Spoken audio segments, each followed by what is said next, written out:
오늘 우리에게 주시는 하나님의 말씀은 요한계시록 21장 5절의 말씀입니다. 보좌에 앉으신 이가 이르시되 보라 내가 만물을 새롭게 하노라 하시고 또 이르시되 이 말은 신실하고 참되니 기록하라 하시고 아멘.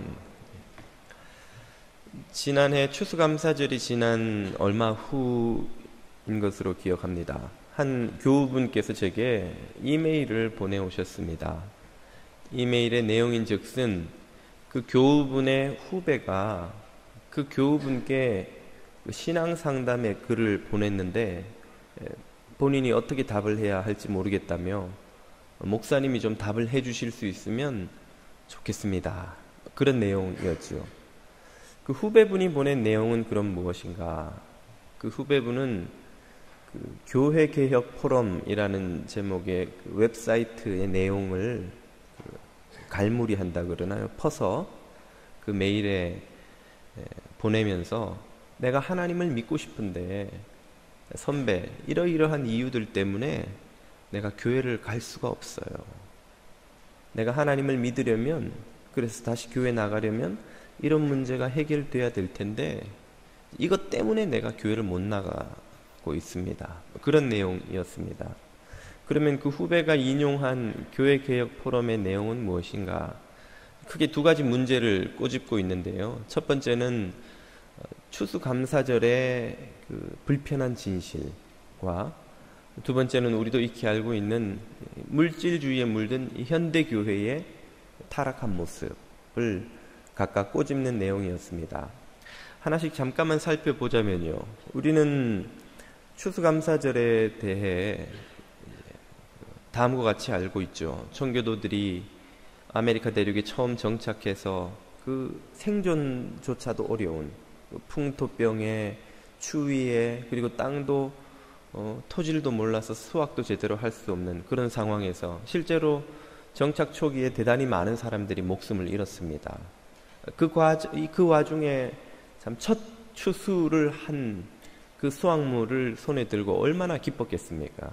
그들이 하나님께 감사의 예배를 드리기 시작한 것이 추수감사절의 유래가 되었다고 우리는 알고 있습니다만 거기에는 사람들이 잘 알려고 하지 않는 잘 인용되지 않는 어두운 측면도 있다는 것이죠. 그 초기 정착민들이 어느 정도 삶의 터전을 잡고 나서 점점 이주민들이 늘어나고 땅이 부족해지고 하니까 그 주변에 있는 땅들을 필요로 하게 되고 그 과정에서 부득이 원주민인 인디안들, 아메리칸 원주민들이죠. 인디안이라고 부르는 그들과 충돌이 일어나고 그 과정에서 참 대단히 많은 원주민들을 잔혹한 방법으로 학살하거나 혹은 그들의 땅에서 쫓아내고 땅을 빼앗아 온 거예요. 그래서 오늘날 이 아메리카가 탄생한 것인데 그 과정에서 청교도들도 묵인 방조 혹은 동조 혹은 앞장서서 그런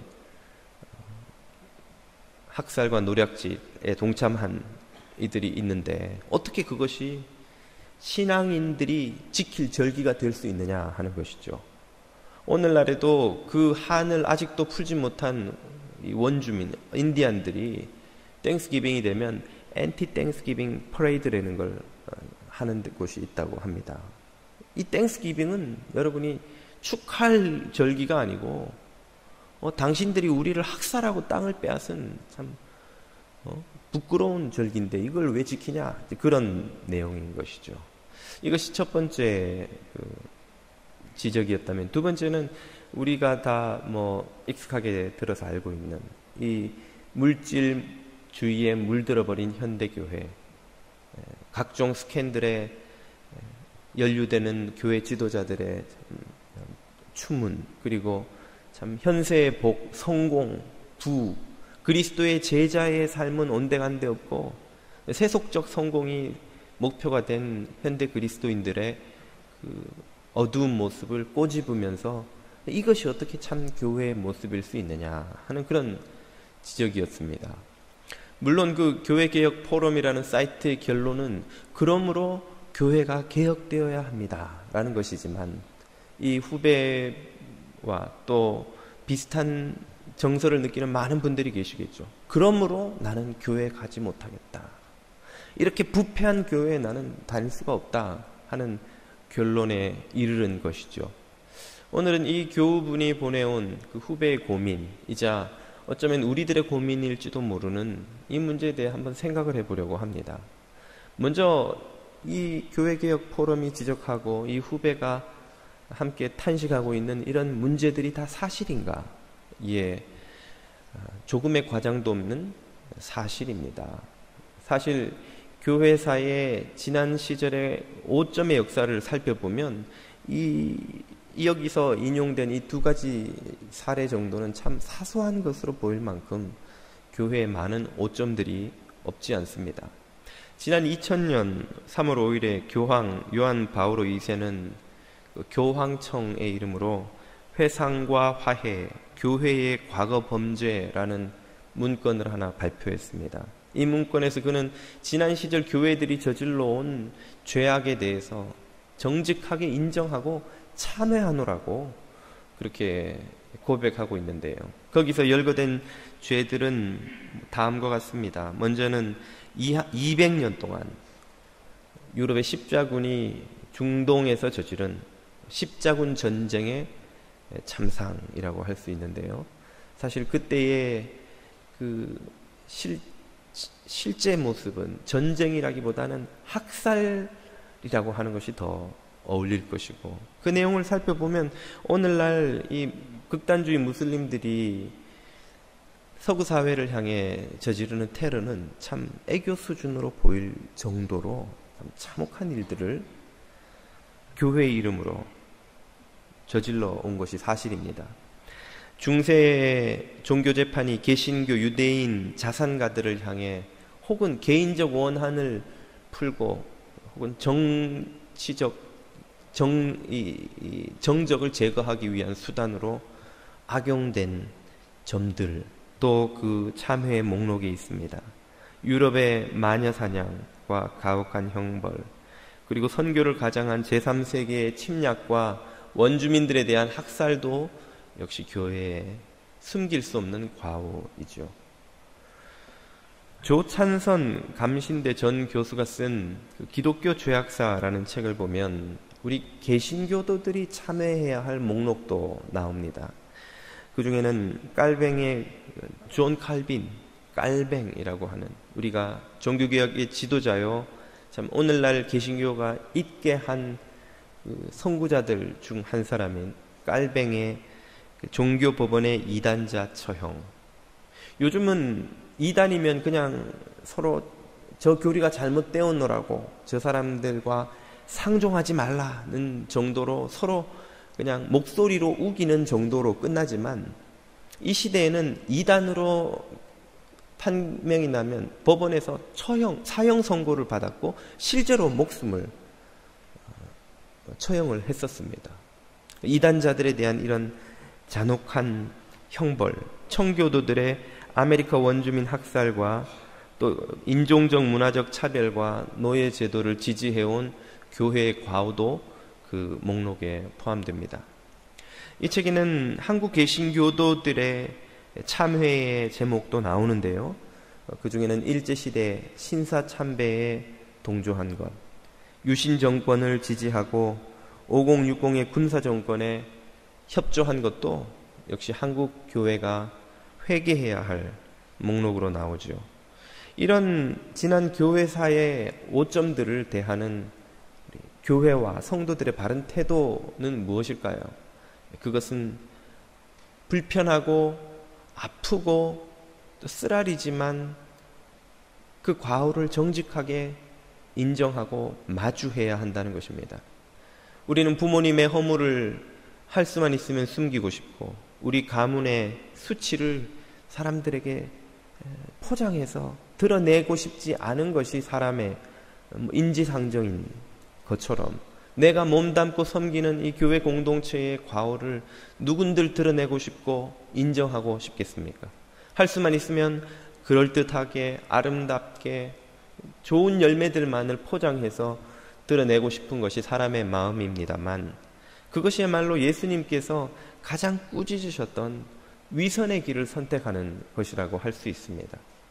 그것은 또한 과거의 과오를 오늘날에 또 앞으로 언제라도 다시 반복해서 저지를 수 있도록 만드는 어리석은 선택이라고도 할 수 있는 것이죠. 그것을 마주하는 것은 모두에게 힘이 듭니다. 불편합니다. 또 아픕니다. 그러나 정직하게 그것을 인정하고 그 과오들을 마주해야만 우리는 다시 그런 잘못들을 저지르지 않을 수 있는 변화와 성장의 길을 갈 수가 있는 것이죠. 그리고 참된 성숙은 그런 아픈 현실을 마주할 때에만 경험할 수 있다는 것이 성경의 가르침입니다. 우리는 정직해져야 하고 겸손해져야 하고 우리가 아무런 잘못도 없는 성도인 듯 혹은 공동체인 듯 스스로를 포장하는 선택을 하지 말아야 합니다. 그리할 때의 교회에는 미래가 있는 것이죠. 또 하나의 문제는 이런 교회의 과오들 때문에 우리가 교회를 떠나는 것이 차라리 낫지 않은가 하는 문제입니다. 이 질문은 교회의 이런 과오들에도 불구하고 우리의 교회는 지킬 가치가 있는가 하는 질문과도 같은 것이라고 할 수 있습니다. 여러분은 이런 문제로 가득한 문제투성인 교회를 과연 떠나지 않고 지켜야 할 이유가 무엇이라고 생각하십니까? 제가 앞서 언급했던 이런 교회의 과오들을 쭉 듣다가 보면 착시 현상을 일으킵니다. 그것은 마치 이 흠없고 티없는 순수한 사람들, 순진한 사람들로 가득 차 있는 세상에 교회라는 악의 무리가 죄의 바구니를 가득히 채우고 와서는 온 세상에 오염물질을 뿌리는 것 같은 그런 이 착시 현상에 잠시 빠지고, 실제로 많은 안티 크리스천니티 웹사이트에 들어가 보면 그런 방식으로 교회의 과오를 묘사합니다. 그것은 우리가 이 시야를 대단히 좁은 그 바운더리 안에 있는 이 시야로 이 문제를 보기 때문에 빠지는 착시 현상인데요. 진실은 우리 교회의 죄악은 인류가 역사 이래 일으켜온 거대한 죄와 악의 해일의 한 줄기에 불과하다 하는 것입니다. 그것은 우리 교회의 죄악이 사소한 것이라는 말이 아니라 우리 인류의 죄의 크기가 상상할 수 없이 거대하다는 것이죠. 아담과 하와가 선악과를 따먹고 가인이 돌로 동생을 쳐 죽인 이래로 우리 인간들이 쌓아온 것은 오로지 죄와 악의 덤이요, 우리가 일으켜온 것은 죄와 악이 소용돌이를 일으키며 만들어온 해일의 거대한 해일이라는 것입니다.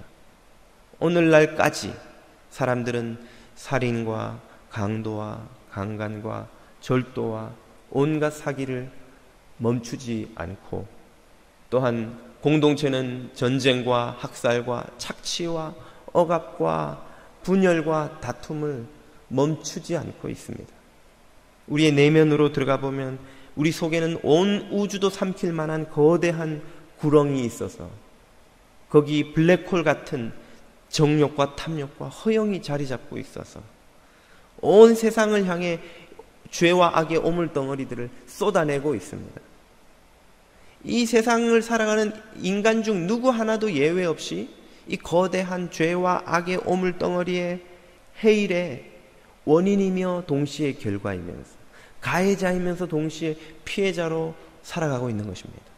그 죄와 악으로 멸망받을 수밖에 없는 인간의 운명에는 아무도, 그 누구도 예외가 없다는 것이죠. 하나님께서 하신 일은 무엇입니까? 바로 그런 죄와 악의 해일에 휩쓸려서 멸망의 운명으로 떠내려가고 있는 우리들을 당신의 독생하신 아들 예수 그리스도의 보혈의 값을 주고 사셔서 우리를 교회의 일원이 되게 하시고, 이 교회 안에서 거룩한 성도로 부름을 받으며 하나님의 그 사랑과 구원의 복음을 세상에 전파하는 사명을 부여하신 것이죠. 바로 여기서 우리의 실존의 깊은 이 괴리가 발생합니다. 우리의 삶의 현실은 여전히 그 죄악 속에서 죄를 먹고 마시던 그 삶의 수준에서 크게 벗어나지 못하고 있는데, 우리는 거룩한 성도의 신분을 그리스도의 의를 덧입으로 그냥 누리게 된 것입니다. 이 신분과 실제의 깊은 괴리, 우리의 이상은 예수 그리스도를 본받는 제자의 삶을 바라보고 있지만 우리의 현실은 여전히 예수 그리스도를 3번이나 부인하고 외면하고 나의 이익을 위해 그리스도를 팔아먹는 삶의 수준에서 크게 벗어나지 못하고 있는 이 괴리를 우리는 여전히 경험하고 있다는 것이죠. 이것은 마치 이제 처음 바이올린과 첼로를 손에 들어본 아이들에게 베토벤 9번 교향곡을 연주하라고 요구하는 것이나 마찬가지입니다. 우리는 그 사명을 사실은 감당할 자격도 능력도 없는, 심지어 그럴 의지조차도 없는 그런 존재들인데 하나님은 우리를 그런 막중한 사명을 감당하는 성도로, 공동체의 한 사람으로 부르셨다는 것이죠. 여기에서 우리 교회의 모습에 이 모순과 갈등이 생겨나게 되는 것입니다. 그 자신도 젊은 시절 신앙에 대한 회의로 교회를 떠나 오래 방황하다가 뒤늦게 복음의 능력을 발견하고 교회로 돌아와 미국 최고의 기독교 작가 중 한 사람이 된 필립 얀시가 쓴 작은 책이 있습니다. 교회, 나의 고민, 나의 사랑. 그 책 제목은 오늘 우리들이 가지고 있는 고민을 참 그대로 보여줍니다. 교회는 우리의 사랑이면서 동시에 우리의 고민입니다. 교회는 우리의 고민인데 동시에 그 교회는 우리의 사랑이어서 참 어찌할 수 없는 존재가 교회가 아닌가 하는 생각이 어떤 때는 듭니다. 그 책에는 시카고의 가장 낙후된 지역에 자리 잡고 있는 러셀 스트리트 처치의 이야기가 나옵니다. 그 교회 목사인 얼 파머 목사는 참 그 시카고의 가장 낙후된 지역에서 가장 많은 문제를 가지고 또 가장 여러 가지 문제를 안고 사는 사람들로 구성된 교회 회중을 섬기고 있습니다. 필립 얀 씨가 그의 아내와 함께 처음 이 교회에 예배를 드리러 앉아 있을 때 참 과연 이것이 교회인지 돗대기 시장인지 몰라서 너무나 당황스럽더라는 것이죠. 목사가 성찬을 인도하기 위해서 기도하는 때를 기다렸다가 한 교인이 뒤에서 벌떡 일어나서 준비한 럭비공을 목사님 머리를 향해 정확히 던진 거예요. 목사님이 자주 그런 일을 당해보셨는지 실눈을 뜨고 기도를 하다가 잽싸게 피하는 바람에 다행히 럭비공은 머리를 스쳐 지나갔습니다만은 목사님은 아무 일도 없었던 듯이 공을 다시 주워다 놓고 계속 인도하시더라는 거예요. 또 한 번은 설교를 하는데 한 여자 교우가 뒷자리에 앉아서 목사님이 하는 말마다 토를 다는 거예요. 목사님 그게 말이 돼요? 목사님 자기나 똑바로 하라 그러세요. 목사님 그 말은 저 토마스한테 해주세요. 토마스. 그러면서 막 하니까 설교가 되겠어요. 목사님이 자매님 다 끝났습니다. 조금만 기다려주세요. 그래도 들은 척도 안 하고 뭐. 그야말로 교회 구성원들이 그 동네 깡패요, 홈리스요, 멘탈리 프로블럼을 가진 사람들, 이런저런 온갖 문제들을 다 가진 사람들이 교회 회중으로 있으니 참 여러 교회를 경험해봤다는 필립 얀 씨조차도 그 교회에 가서 처음 적응하기가 너무 힘들더라는 거예요. 많은 사람들이 얼 파머 목사에게 왜 이런 문제가 많은 교회를, 무슨 복음의 열매를 거둘 가능성도 보이지 않는 이런 교회를 왜 섬기느냐고, 이런 교회는 해산하고 당신도 좀 제대로 된 동네에 가서 제대로 된 목회를 해보라고 사람들이 그에게 걱정 어린 충고를 해줄 때마다 얼 파머 목사는 그 지역에 있는 한 고등학교의 고교 합주단 예를 든다는 것입니다.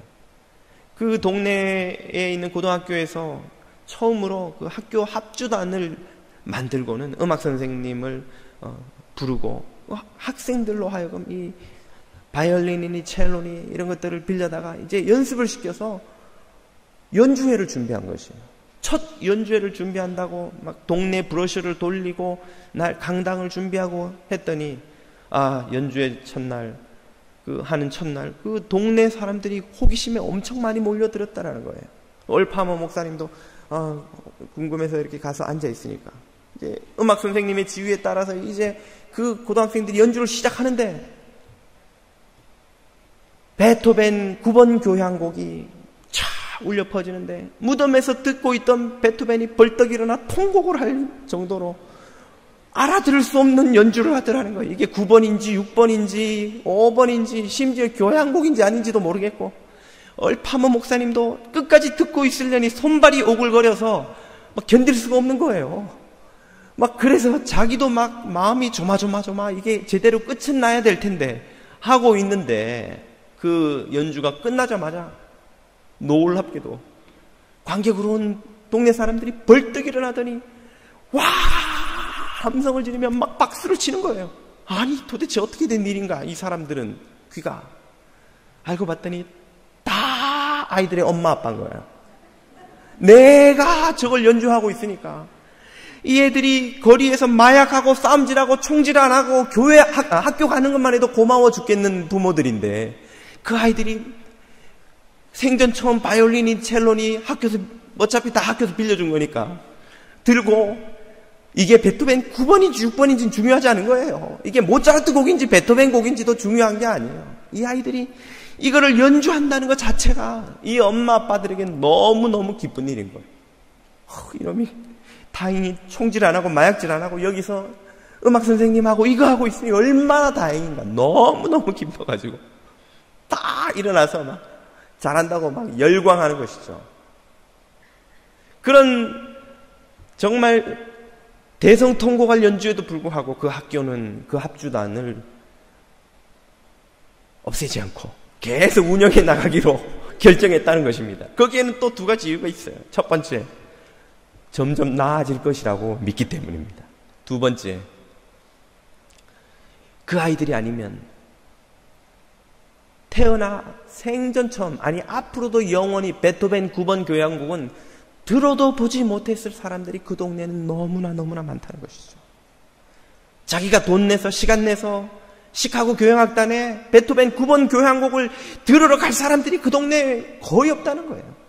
이 아이들의 연주를 통해서 생전 처음으로 그 베토벤 9번 교향곡을 들어보았고, 앞으로도 스스로의 의지와 스스로의 시간과 돈을 들여 그걸 들으러 갈 사람은 없을 그런 사람들이 대부분인 이 마을에서, 이 동네에서 이 아이들의 연주는 거의 유일한 클래식 연주단인 것이죠.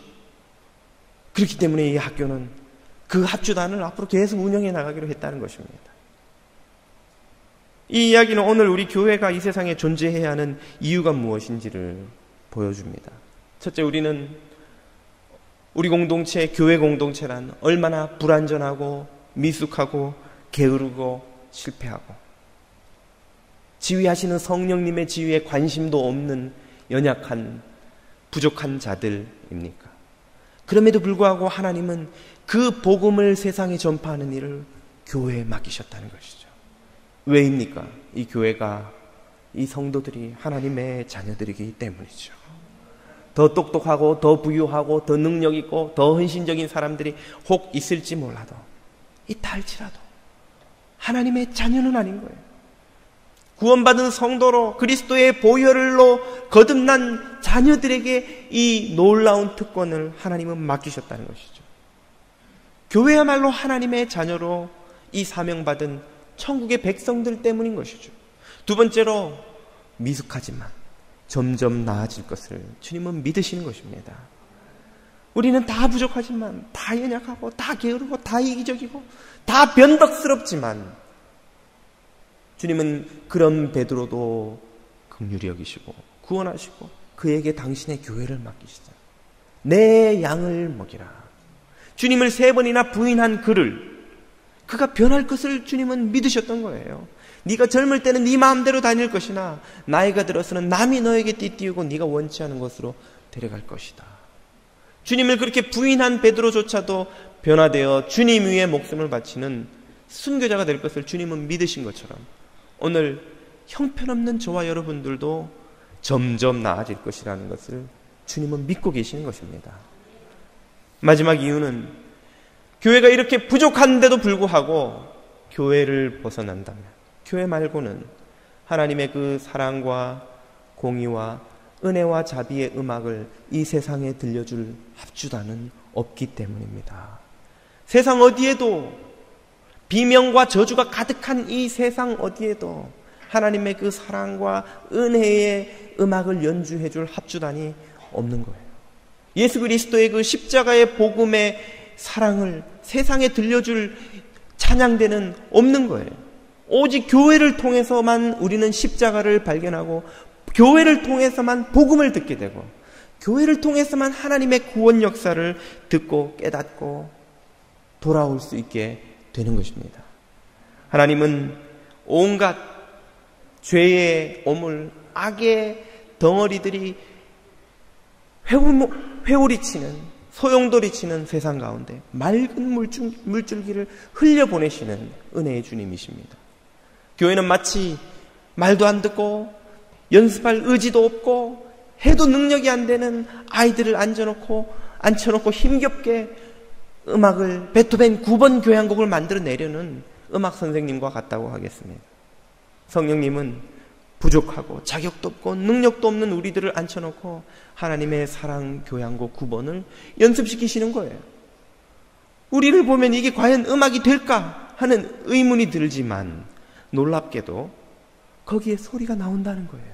그리고 거기에서 하나님의 사랑 교향곡이 울려 퍼지고 그 소리를 듣고 교회로 돌아와 하나님께로 돌아와 하나님을 만나 영생 얻는 자들이 있다는 것입니다. 있을 뿐 아니라 많다는 것이죠.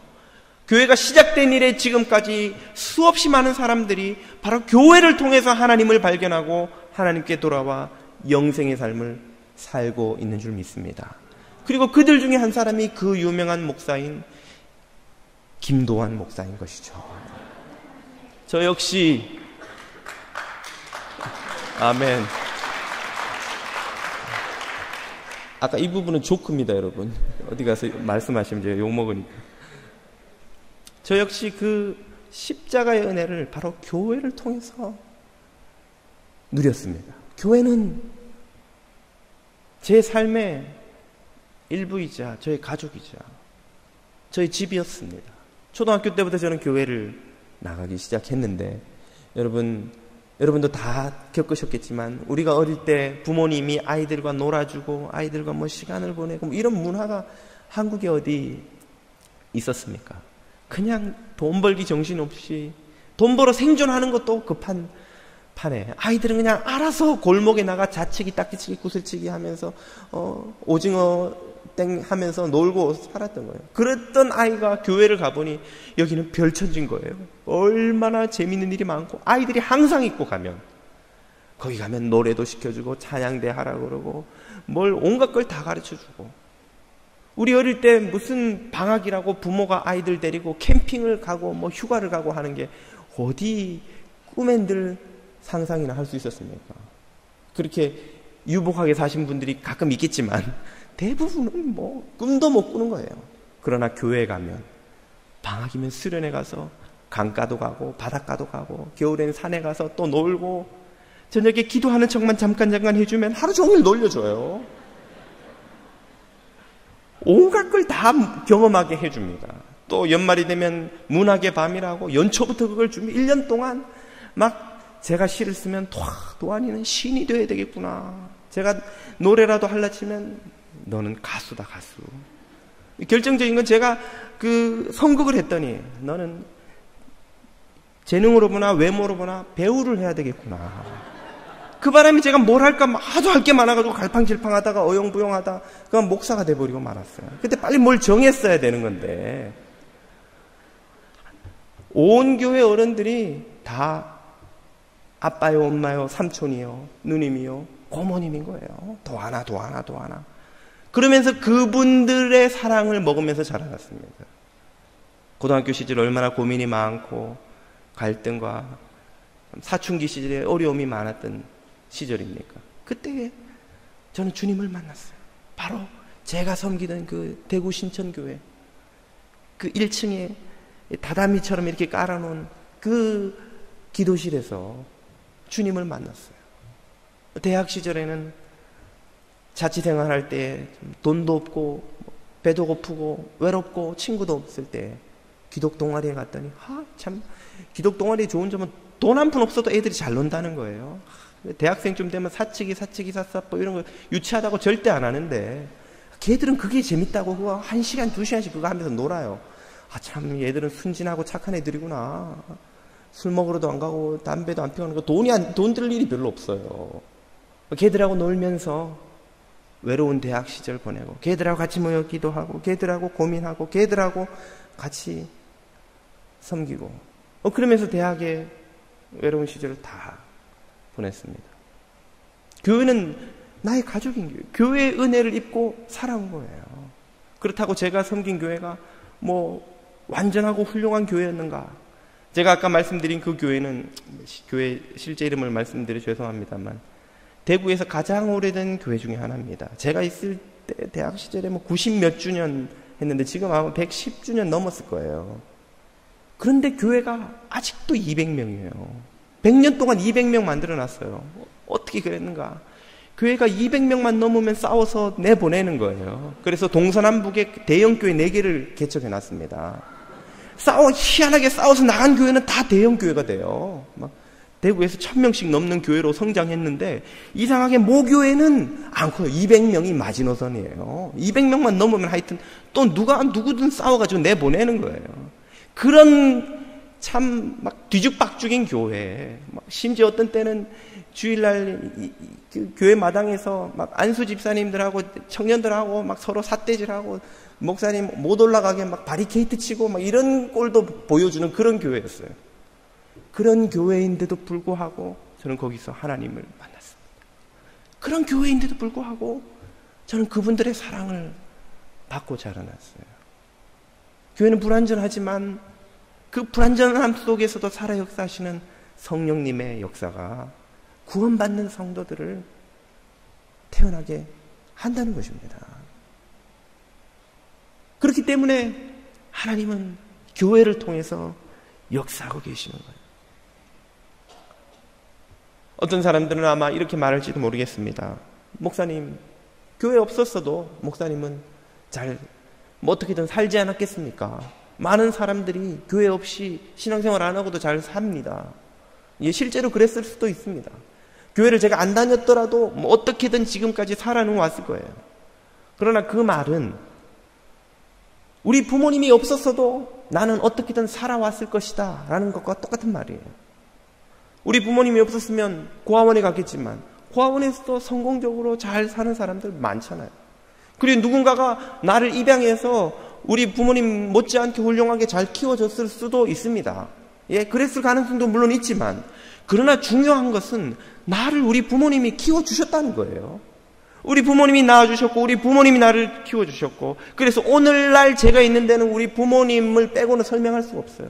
그런데 그 부모님에게 당신들이 없었어도 누군가는 나를 키워줬을 거고 고아원에 갔었어도 나는 잘 컸을 거예요. 그러니 나는 당신들에게 공경하거나 사랑할 의무가 없습니다 라고 말한다면 그것이 과연 제정신을 가진 사람의 생각이라고 할 수 있겠습니까? 중요한 것은 그분들이 나를 키워줬다는 거예요. 그분들이 나의 부모님이라는 거예요. 오늘날 김도환이 있는 데는 그 두 분을 빼고는 설명할 수 없다는 거예요. 그분들이 허물이 있건 없건 완벽한 부모가 어디 있습니까? 허물 없고 역기능 없는 가정이 어디 있습니까?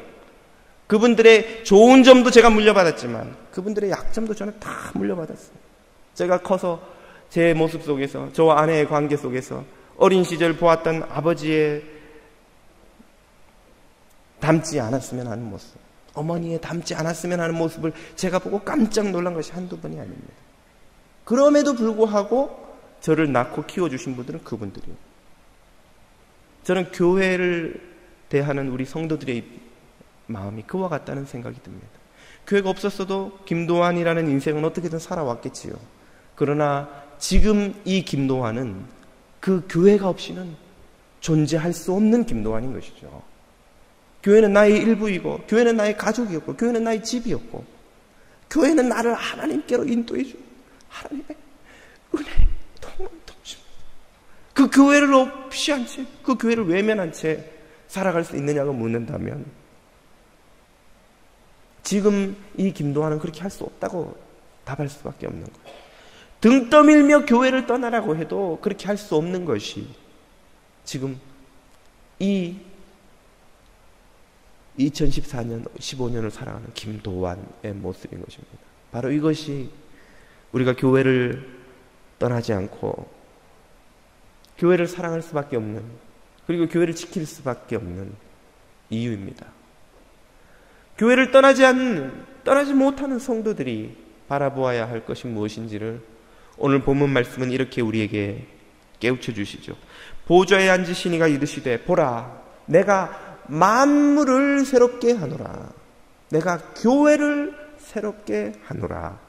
내가 너를 새롭게 하노라.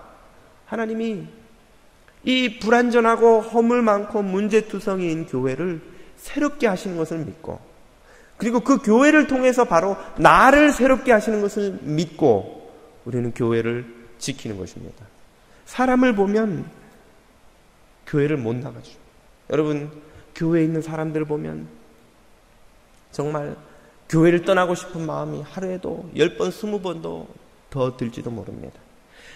아니, 다른 사람은 고사하고 나만 정직하게 돌아보아도 교회에 물을 흐리지 않기 위해서라도 내가 교회를 안 나가주는 게 도와주는 거예요. 우리 대부분이 그럴 겁니다. 저를 포함해서. 그러나 교회 안에 살아 역사하시고 만물을 새롭게 하시는 주님을 바라보면 우리가 교회를 섬겨야 할 이유를 발견하는 것입니다. 어느 어머니가 오랫동안 교회를 떠나 있던 딸을 설득해서 얼르고 달래고 해서 오랜만에 데리고 교회에 나갔습니다. 예배 1시간을 드리고 돌아오는데 운전하는 딸이 옆에 앉은 엄마에게 불평불만을 쏟아놓는 거예요. 엄마 보라고 내가 교회 안 나간다고 하지 않았냐고. 오랜만에 가봤더니 그 교회 그 모양 그대로라고. 저기 찬양대에 있는 사람, 저 사람 사기꾼이야. 안내하고 있는 그 사람, 내가 직장에서 무슨 짓 하는지 다 알아. 동네에서 저 누구누구 알아. 그 사람이 거기 교회 일꾼이라고 앉아서 뭐 하던데, 그런 사람한테 어떻게 교회 일꾼이라고 부를 수 있단 말이야.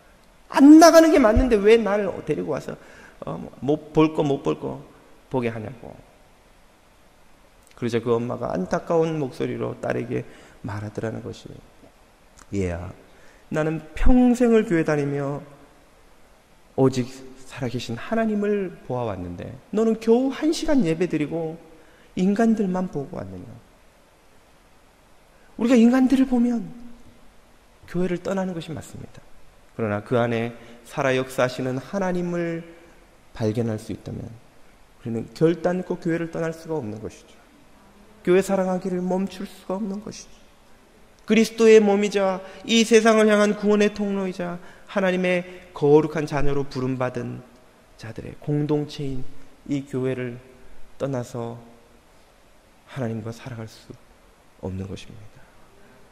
사랑의 성도 여러분, 어렵고 힘들 때에도, 시험 들고 연약할 때에도 만물을 새롭게 하시는 우리 주님을 발견하실 수 있기를 축복합니다. 그 주님을 의지하고 끝까지 믿음의 경주를 달려가 승리하실 수 있기를 축복드립니다.